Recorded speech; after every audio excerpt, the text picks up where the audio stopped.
আমাদের কলকাতা ভ্রমণের শেষ পার্টিটা।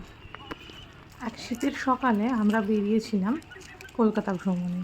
সঙ্গে ছিল আমাদের দুই মা, আর আমরা সেদিনকে মাদের কলকাতা দেখানোর উদ্দেশ্যে বেরিয়ে পড়েছিলাম। তো প্রথমেই আমরা গিয়েছিলাম বিড়লা মন্দির, কালীঘাট। তার ভিডিও আগেই শেয়ার করেছি আপনাদের সঙ্গে।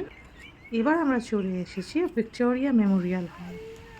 তো ভিক্টোরিয়া মেমোরিয়াল হল দেখে আমরা এবার যাব প্রিন্সেপ ঘাটের উদ্দেশ্যে। প্রিন্সেপ ঘাটটা একটুখানি ঘুরিয়ে সন্ধেবেলা বাবুঘাটে যে গঙ্গা আরতির ব্যবস্থা করা হয়েছে সেটাও মাদের দেখিয়েছিলাম।